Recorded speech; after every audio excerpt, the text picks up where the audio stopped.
que vuelve con nosotros, Dolores Martínez González, a hablar en este ciclo, en la segunda temporada, en este espacio que hemos intitulado La Primera Letra, que cada 15 días en este programa machista tenemos un espacio feminista. ¿Cómo estás, Dolores? ¿Cómo andas tanto tiempo?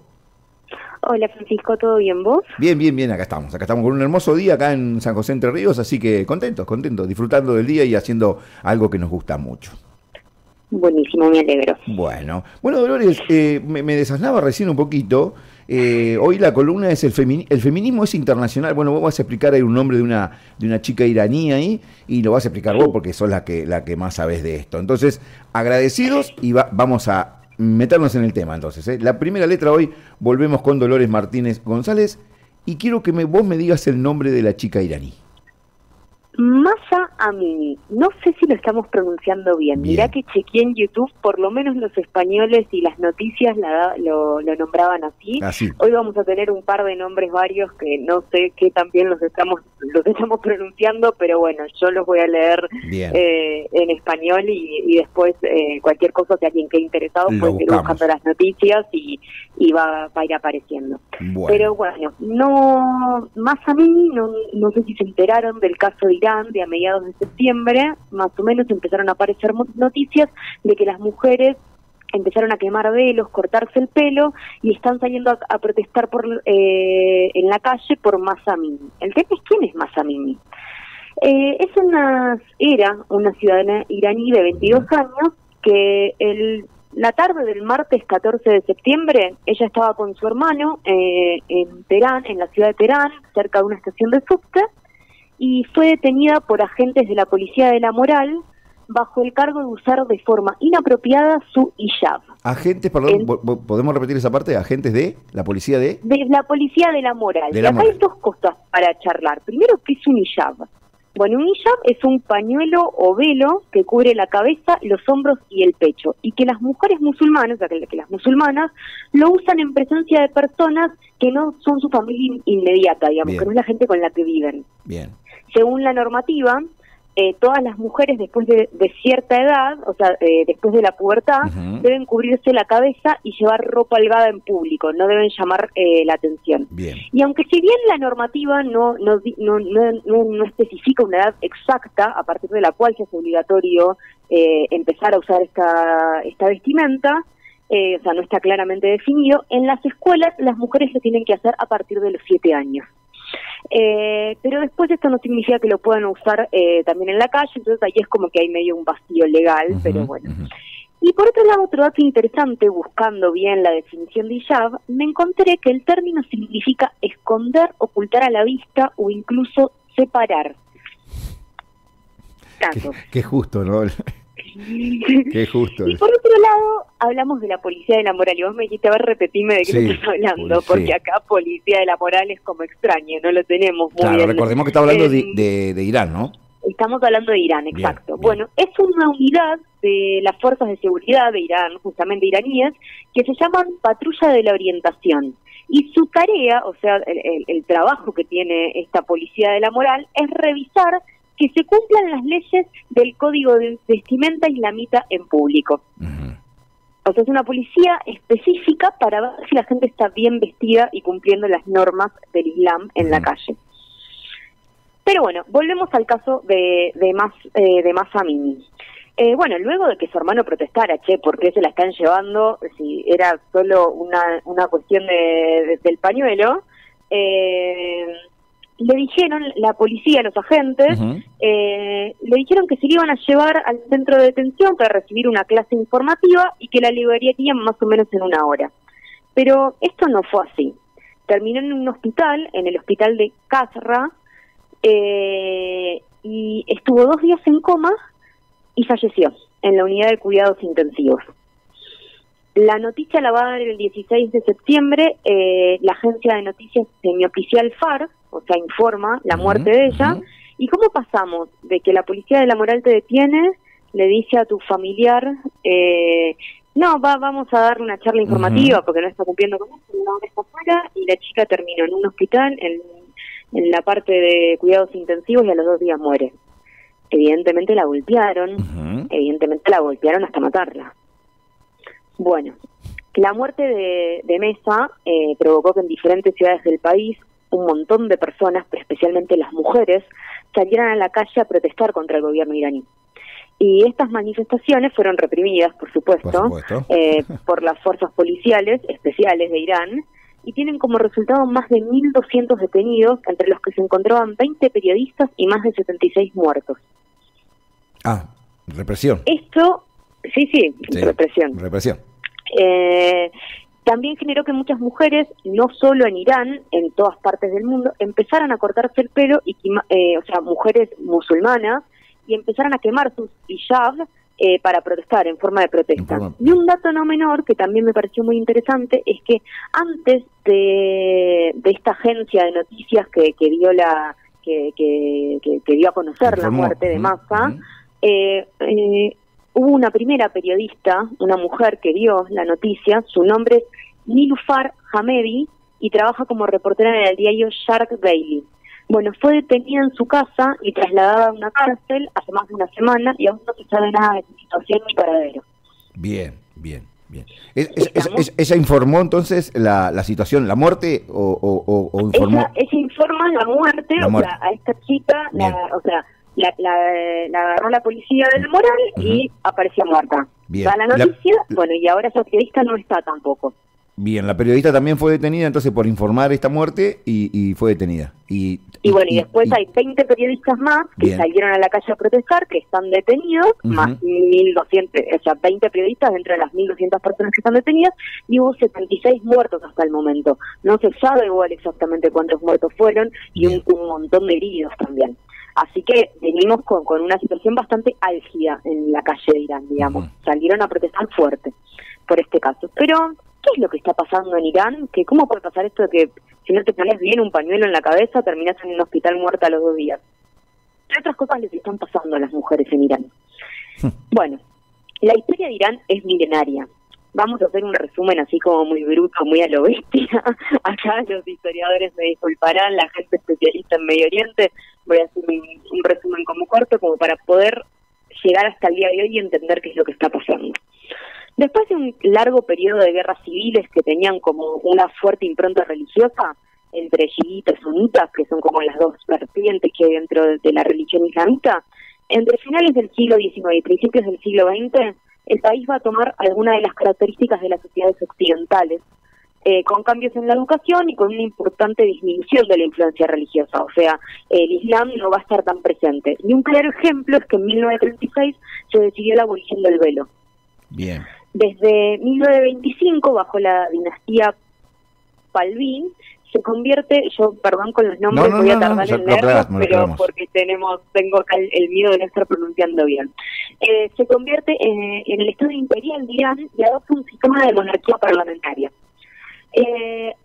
Existieron algunas tensiones entre el primer ministro, el monarca y la presidencia de Estados Unidos, y estaba todo relacionado con la nacionalización del petróleo.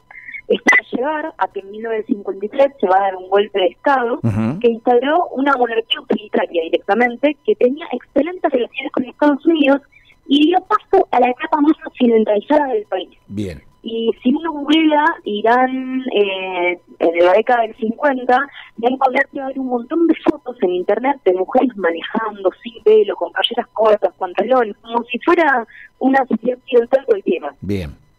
Eso, años 50. Eso es en los años 50. Pero entonces, ¿cómo llegamos a esto del pañuelo y de Maxa muerta a los 2 días? Bueno, en 1979, bajo el liderazgo del Ayatollah es como el jerarca dentro de la línea chiita del Islam, es como el cargo más alto que tenés. Bueno, Ayatollah Khomeini va a liderar la revolución islámica, que va a tener 2 características principales. O sea, se va a proclamar antiimperialista y antiooccidental. Bien, cambió la idiosincrasia que venían teniendo, o sea, las formas que venían teniendo las cambió. Bien, totalmente a partir de ese momento el país se va a llamar República Islámica Teocrática de Irán, con el nombre se va dando una idea de cómo viven la mano todas los las cambios. puertas, exactamente. Bueno, uno de los primeros actos de este nuevo régimen va a ser suspender a través de un decreto la Ley de Protección de Familia, que fue promulgada en el 67 y revisada en el 75. Esta normativa era de lo más progresista que había en la región. Estamos hablando siempre de Medio Oriente, que ya de por sí no es un lugar progresista. Le otorgaba a las mujeres el derecho a pedir el divorcio. Había elevado la edad del matrimonio para las niñas a 18 años. Miremos estos datos porque son bastante de terror. Y permitió que un hombre tomara una segunda esposa solo si contaba con el consentimiento de su primera esposa y el permiso de un tribunal de familia. Además, la custodia de los hijos iría a la madre, a menos que los tribunales decidieran lo contrario, o sea, básicamente como en cualquier sociedad occidental, y las esposas recibieron el derecho a impedir que sus cónyuges, que sus maridos, ejercieran determinadas profesiones que podían llegar a generarle deshonor o peligro a la familia, como podía ser el tráfico de drogas o el contrabando o cuestiones relacionadas con el alcohol. Todo esto en la década del 50, cuando hubo como una etapa más progresista, más occidentalizada. Bien. Bueno, todo esto fue anulado de la noche a la mañana con la llegada de la revolución. Bien, llega la ayatolá y cambia todo. Claro. Bien. Tenemos, por ejemplo, el matrimonio para las niñas se redujo de 18 a 9 años. E hicieron falta 10 años de lucha de mujeres para llevarlo apenas a los 13 años. O sea, vos tenés 13 años en Irán y te pueden casar. Y obviamente vos no elegís con quién te estás casando. No, la metodología no es, no hay amor, no hay muchas cosas ahí. No se tiene en cuenta tu opinión. No. Las mujeres perdieron el derecho a pedir el divorcio, obviamente la custodia de los hijos, ni hablar. Se disolvieron todos los tribunales que protegían a la familia y que tenían como una fuerte impronta de tener en cuenta a las mujeres. Las mujeres ya no pudieron convertirse en juezas, la poligamia fue de nuevo legalizada. Bien. Y los padres, hermanos y maridos, a partir de ese momento, son los que deciden si le dan permiso a las mujeres para trabajar. Ante la ley, está clarísimo que la mujer vale menos que un hombre en caso de accidente o muerte. O sea, si vos matás a una mujer o en un accidente muere una mujer, es menos por ejemplo, la condena, porque la mujer vale menos. Bien. Fueron retiradas de todas las oficinas gubernamentales, se les prohibió ingresar a campos específicos de estudio, y fueron en la universidad y en todos los espacios educativos, fueron ubicados en sectores separados del aula, las mujeres y los varones. Bien. Si estás interesado en seguir profundizando este tema, sí, porque ahora recomendamos... me colgué un ratito porque estaba leyendo un mensaje de la amiga Gisela, que dice: muy bueno el informe, perdón que no escuché, Dolores se llama. Eso pasa en Oriente, en algún momento muchas de sus creencias impuestas por la religión fueron impuestas a la antigüedad en casi todo el mundo. Tenemos suerte de la libertad que tenemos de este lado, dice Gisela. Por eso me colgué un poquito ahí con el tema, porque estaba leyendo el mensaje de las oyentes mujeres. A seguir pensando esto que dice Gisela al final. Bueno. Pero bueno, entonces nosotros una recomendación para todos aquellos que quieran seguir profundizando en este tema y en cómo se dio la revolución y los cambios que generó. Hay un libro que se llama Persépolis de Marjane Satrapi, que también es una película, que la película es muy linda. Yo la vi, yo no leí el libro, sí vi la película, y está muy bueno porque se puede ver claramente cómo fueron estos cambios y cómo impactaron en la vida de una mujer, de una joven Yeni. Muestran, perdón Dolores, para entender, muestran los cambios del año 50 al año casi 80. Claro, ahí está. Claro, o sea, desde cómo se dio el antes y después de la revolución en la vida de las mujeres. De las mujeres. Bien. De toda la sociedad, obviamente, pero bueno, como lo cuenta una mujer, está desde el punto de vista de una mujer. ¿Podemos repetir el nombre de la película? Persépolis, bien. Pero bueno, si volvemos ahora un poco a la actualidad, o sea, son los cambios, según los datos del Banco Mundial, en Irán viven 42 millones de mujeres. La legislación le concede menos derechos que a los hombres, como ya habíamos hablado, para casarse, trabajar, viajar, abrir una cuenta bancaria o heredar, y están sometidos a leyes inicuas y dependen de la voluntad del jefe de familia. O sea, si el jefe de familia dice sí, si no, no. Bueno, está haciendo ruido tu mano libre, te aviso por las dudas, porque va a salir grabado así, ¿sabes? Bueno. Ahí está. No. Acomodás un poquito y seguimos. Espectacular. Perfecto. Bien. Bueno, solo el 6% de los escaños en los parlamentos nacionales son ocupados por mujeres. Estamos hablando de un total de 9 legisladoras nada más. Y todas ellas son conservadoras las que son legisladoras. Claro. O sea, mujeres que fortalecen este régimen. Bien. Bueno, estas cifras lo ubican en lo peor de la región después de Qatar, que tiene el 4%, y Omán, que tiene el 2%. Si pensamos en toda la región, Irak tiene el 29%, Emiratos Árabes tiene el 50%, muy bien, Arabia Saudita el 20%, Israel el 28%, Jordania el 12%, Siria el 11% y Pakistán el 20%. Y en el 2015 designaron por primera vez a una embajadora en Irán, o sea, hubo una embajadora que salió de Irán para representar al país. A pesar de todo esto, como a lo largo de toda la historia, las mujeres desempeñan un rol fundamental. Se hacen igual en todos los sectores, aún así, sin llegar a la mayoría de los altos cargos de administración, o sea, todavía todo eso sigue cerrado para ellas. Sí, sí. Esto sucede porque en virtud, o sea, si vos haces una lectura estricta del Corán, que vendría a ser como la Biblia del Islam, en los textos sagrados, las mujeres no pueden ser juezas de pleno derecho ni interpretar los textos sagrados. Entonces, aún así, si aunque ellas hayan hecho carrera dentro de la institución del Islam y hayan llegado a ser ayatolas, ayatolá no pueden interpretar los textos sagrados, por ejemplo. Eso es un caso. Pero sí pueden ser arquitectas, jefas de empresa, ministras, digamos, pero siempre bajo la subordinación total. Bien. Y por otro lado, las cifras oficiales subestiman el trabajo de las mujeres, porque hablan de un 14% nada más que estarían como empleadas. Pero en realidad, si uno suma el trabajo en negro, como en todas partes del mundo, y bueno, y la agricultura, nombraba también uno de los artículos que había buscado, entre el 20 y 30% de ellas ejercen alguna actividad regular. Bien. Y la demanda femenina para integrar el mercado del trabajo aumenta cada vez más. De hecho, el 60% de los estudiantes en las universidades actualmente en Irán son mujeres. Entonces, esto habla de que de a poco las mujeres se van haciendo un lugar, pero con toda esta cuestión de impuestos, si ya de por sí en todas las sociedades existe el patriarcado, imaginamos que encima en estas, que con toda esta estructura religiosa, es como todavía mucho más opresiva esta idea de que para la ley una mujer vale menos que un varón, y eso está escrito. O sea, es muy fuerte si uno lo piensa. A lo largo de los últimos años, te corto. La verdad que entender una religión que vea así a un ser humano, la verdad que es una religión.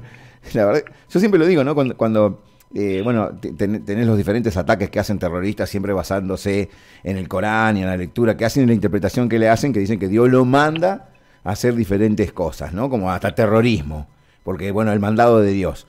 La verdad, es muy difícil entender que una religión ponga de superior o inferior, cualquiera, hablo de cualquiera, el lugar a un ser humano. Es algo increíble, ¿no? Porque la creación, Dios, o como vos le quieras decir, Alá, Buda, como le quieras decir, ponga al ser humano, al animal ser humano en diferentes rangos, ya es algo que no sé, no es entendible para cualquiera que tenga cierto razonamiento, sea la religión que sea, vuelvo a repetir. Sí, es muy difícil para nosotros, aparte de pensar, no esta idiosincrasia, como vos bien decías, o cómo se organiza, digamos, de ese lado del mundo, porque realmente es una cultura muy distinta. Entonces, estábamos preocupados si estábamos pronunciando bien los nombres de entrada, hasta, bueno, el entender, digamos, cómo se puede dar esto. Pero bueno, a lo largo de los últimos años ha crecido un movimiento de rechazo a las leyes del velo obligatorio, del hijab, del pañuelo. Y llevó a muchas mujeres y niñas a protagonizar actos muy valientes, porque aparecen en silencio en lugares públicos, sin el velo, o el velo atado a uno de los extremos del otro. Otras comparten videos en los que aparecen caminando por la calle con el pelo al aire.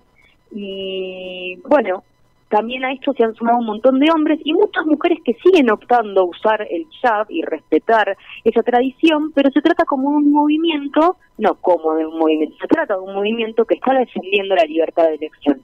Es decir, que las mujeres tienen derecho a decidir qué llevar sin tener que ser hostigadas, agredidas, amenazadas o encarceladas. Pero bueno, viendo algunos videos sobre la revolución iraní este fin de semana para poder entender y pensar la columna y poder armar todo esto para charlar hoy con vos, y que en la actualidad, digamos, en muchos resúmenes de cómo estaba hoy, de 40 años de la revolución, etcétera, muchos varones religiosos que eran entrevistados seguían sosteniendo el carácter antioccidental de la revolución, y el primer peligro, uno de los primeros peligros que nombraban que estaba sufriendo hoy el futuro de la revolución, era el feminismo. O casualidad. Me pareció interesante también ese punto. Bien. Porque es como la primer palabra que el primer concepto que se te aparece nombrar es que el feminismo es el peligro que está sufriendo la actualidad de tu revolución en esa sociedad. Pero también nos vamos a encontrar con la otra cara de la misma moneda en otro lugar del mundo donde hay mucha inmigración árabe, y es el progresismo europeo.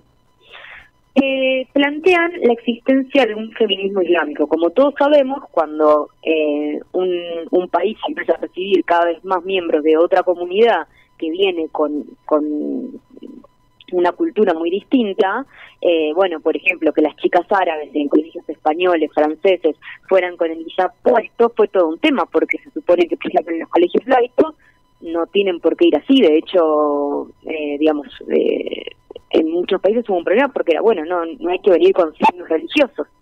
Entonces se generaron un montón de tensiones con las comunidades árabes. Claro.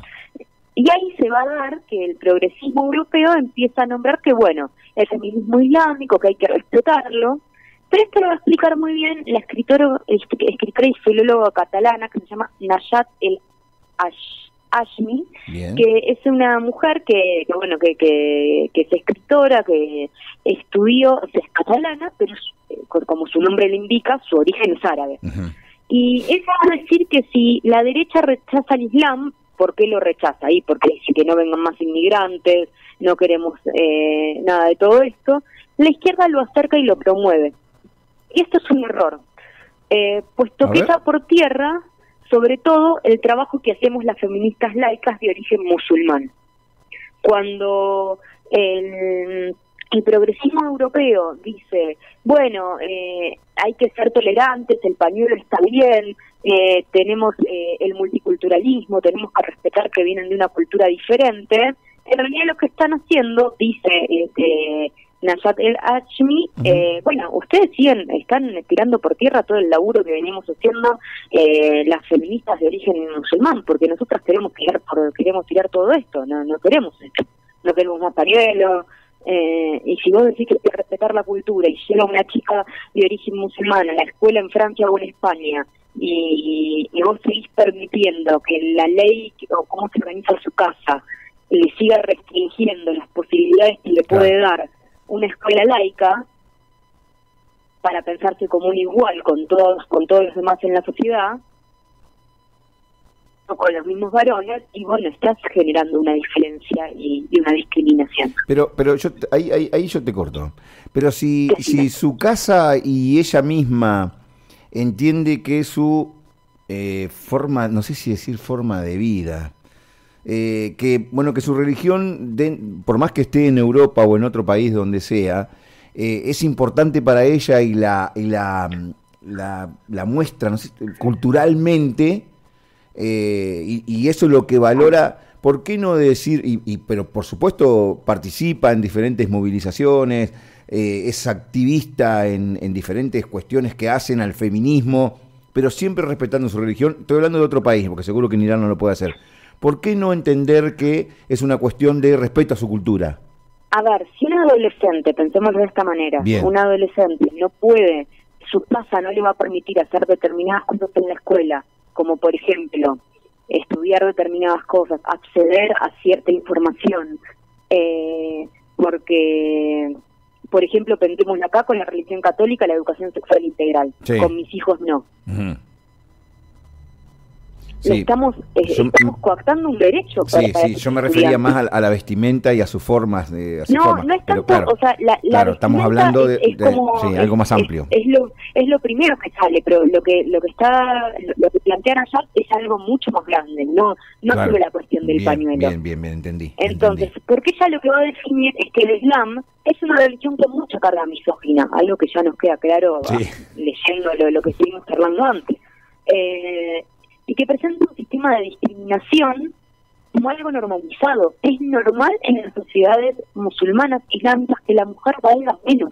O sea, si bien en todo el mundo la mujer vale menos, por algo que nosotros venimos charlando hace 2 años en la columna, y algo que el feminismo viene denunciando hace más de 300 años, en nuestras sociedades la ley no dice que somos menos, por lo menos logramos igualdad ante la ley, digo, después eso hay que llevarlo a la materialidad concreta, digo, en la sociedad capitalista no somos todos iguales, ya lo hemos charlado, digamos, pero digo, acá directamente en las leyes está escrito que la mujer vale menos, y eso está normalizado. Las mujeres musulmanas creen que valen menos. Sí, ya, porque así les han enseñado. Claro, sí. Entonces,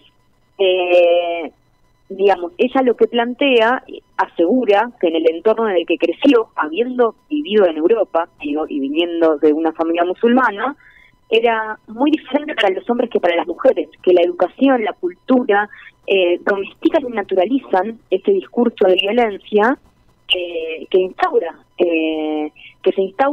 dentro de determinados códigos, y que hacen que las mujeres se acomoden a esa situación que les va a provocar muchísimo malestar. Y en pocas palabras, ¿eso qué es? Opresión patriarcal, que es lo que nosotros venimos charlando acá hace un montón de tiempo. Entonces, hoy cuando pusimos el nombre de la columna y habíamos puesto Mayamini, el feminismo es internacionalista, ¿por qué nosotros decimos que el feminismo es internacionalista? Y fue algo muy sencillo que una activista jurídica que se llama Noor Lamarty plantea cuando dice que lo que mata a una mujer al otro lado del mundo no puede entenderse como un signo de liberación en este lado. Nosotros no podemos decir, ay, mirá qué bien, esto es en referencia al progresismo europeo, que plantea, es una liberación que las chicas musulmanas puedan acceder teniendo en cuenta todas sus cuestiones culturales. Y no, esto es un problema. Es un problema porque esas chicas vienen de una estructura donde la opresión patriarcal es mucho peor que la que ya tenemos en Occidente de por sí. Y si el feminismo no tiene en cuenta eso y no las abraza y les suelta la mano diciendo que existe el Islam feminista, y bueno, estamos teniendo un problema. Sí. No estamos escuchando a esas chicas, porque de hecho nadie las está escuchando tampoco.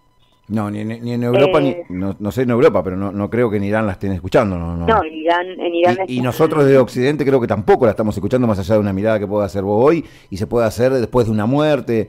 Es como que, bueno, de alguna manera Occidente acepta esas formas que tienen, más allá de que no la podemos entender, ¿no? No podemos entender. Digo, acá no es una cuestión, nosotros no tenemos, o sea, creo que no tenemos una presencia tan grande como le está ocurriendo a Europa a partir de la inmigración, digo, o sea, me parece que justamente a Europa esto le generó una cantidad de interrogantes, y por eso las compañeras feministas españolas están trabajando el tema del multiculturalismo en el feminismo, justamente porque hoy por hoy pasó a ser un tema de importancia, de peso muy grande. Sí.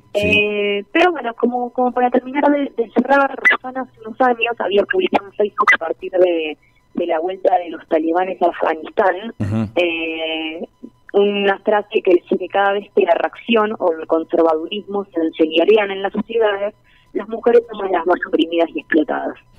Y que esto sucede porque el patriarcado sigue existiendo en todas partes. Entonces, esto que decía Gisela, que vos me habías comentado, porque justo había mandado un mensajito, el patriarcado sigue existiendo en todas partes, obviamente en algunos lugares más brutalmente que en otros.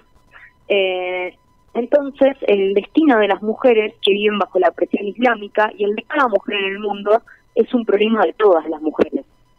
porque eso es lo que convierte al feminismo en un internacionalismo. Esta frase que decía la jurista de que lo que mata a una mujer del otro lado del mundo no puede entenderse como un signo de liberación en este lado, es lo que lo hace internacionalista. Entonces, hoy por hoy yo quería terminar la columna, o después si seguimos charlando, planteando una serie de consignas que tiene que tener este feminismo internacionalista hoy por hoy, a partir de lo que les está pasando a las mujeres en Irán. Que caiga la teocracia de los ayatolás, que caiga el totalitarismo, que caiga la imposición del velo, que caiga la misoginia religiosa, que caiga el patriarcado. Porque básicamente lo que está sucediendo allá es un patriarcado avalado por una religión que es misógina y que hoy por hoy tal vez en Europa estén debatiendo la cuestión del velo, pero no es solo una cuestión del velo, porque por acomodarse mal un pañuelo, una mujer a los 2 días terminó muerta en el hospital. Yo creo que, más allá de que comparto todo lo que caiga, es una cuestión cultural, su cultura acepta, bueno, ahí vos me hablabas de Europa, Bélgica, Suecia, está recibiendo todo lo que es la parte de África musulmana, están teniendo ahí, bueno, de Qatar, todo y cada vez tienen más problemas también por estas cosas, ¿no? Y terminan de alguna manera digregándolo y así, llevándolo, convirtiéndolo. Hay una película en Netflix, que no me acuerdo ahora, que la estuve mirando estos días, llevándolo a hacer toda la parte, les toca a los hijos, los más jóvenes, no a los padres que han inmigrado, les toca a los más jóvenes hacer la parte ilegal, vendría a ser, ¿no? Son los que manejan la droga, eso es lo que muestra la película. Son los que tienen en estos países de Europa esta circunstancia que le deja esto, ¿no? Que como decís vos, no terminamos de aceptar nosotros tampoco, ni en Europa ni en Occidente, que bueno, que hay culturas diferentes, que hay, y aceptar e integrar. Me parece que también nos falta eso. Lo que nosotros venimos charlando cuando hablamos de las cuestiones culturales, de las nenas siempre regalarles muñecos, y que el patriarcado es esta idea de ya de instaurar de entrada que la mujer es la que se encarga de las tareas de cuidado, que la mujer es, digamos, todo esto que nosotros veníamos charlando hace un montón de tiempo. El Islam es simplemente otra cara de ese patriarcado. Entonces, es la cultura que queremos destruir. Esa y todas las culturas que imponen el patriarcado, que imponen la subordinación de la mujer. Sí.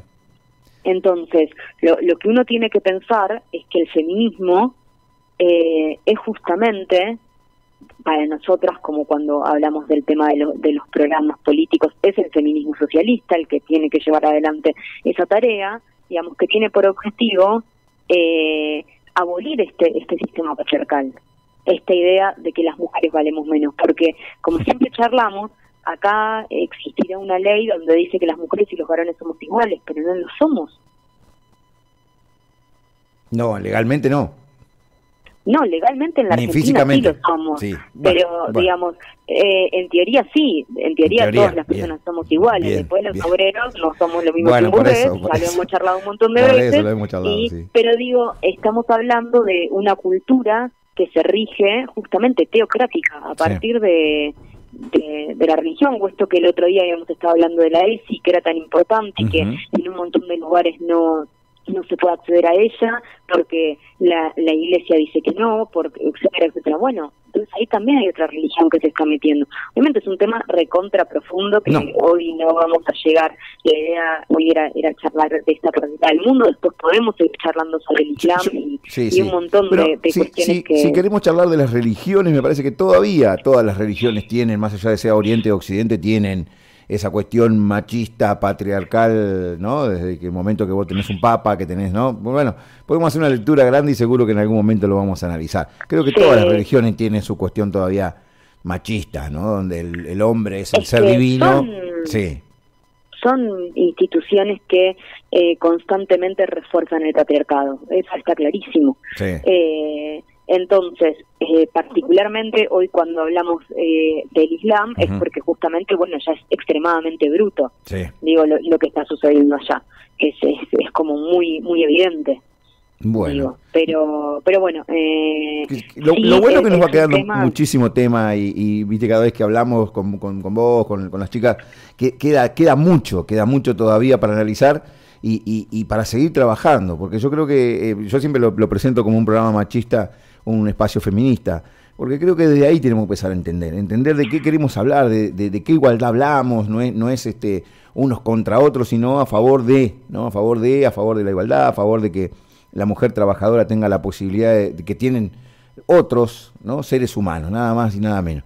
Entonces, ojalá, está bueno esto de que podamos seguir charlándolo y seguir inmiscuyéndonos en esto de la religión, en esto del capitalismo, en esto de Oriente y de Occidente, donde, bueno, como vos decías, ¿no? El Islam es un caso terrible para lo que es la mujer en sí, el ser humano, en este caso mujer, ¿no? Pero bueno, ojalá y te agradezco, la verdad que les agradezco mucho y tener esta posibilidad de charlar. Y hoy este tema, donde bueno, acá recibía mensajes y Gisela decía, bueno, es horrible, y daba descripciones de algunas de las cosas que pasan, ¿no? Con esto, aceptado por el Islam, por su cultura.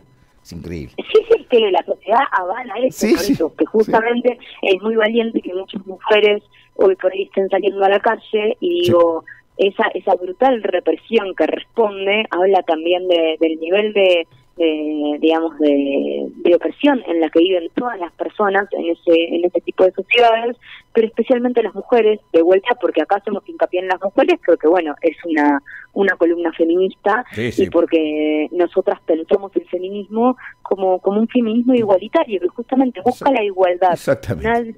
La mujer no es mejor que el varón, ni el varón es mejor que la mujer. Somos iguales, deberíamos ser iguales, y lo que está pasando hoy en Irán marca que si bien las mujeres no somos iguales a los varones en ninguna parte del mundo, porque el patriarcado existe en todas partes, en Irán somos un poco menos iguales todavía. Señorita, le agradezco mucho. Muchas gracias a vos, Francisco. Por favor, que siga bien, Nos comunicamos en 15 días. Nos comunicamos en 15 días. Un abrazo. Otro para usted. Bueno, chau. Chau. Ahí estaba Dolores con nosotros, la verdad que, bueno, como siempre digo, dejándonos muchísimo para analizar, para poder charlar. Y bueno, hoy hablamos un poquito de Irán y mostrando desde el punto de vista de la religión a dónde se llega con el patriarcado, a dónde se llega que una cultura acepta que la mujer es menos, que un ser humano es menor que otro. Es increíble.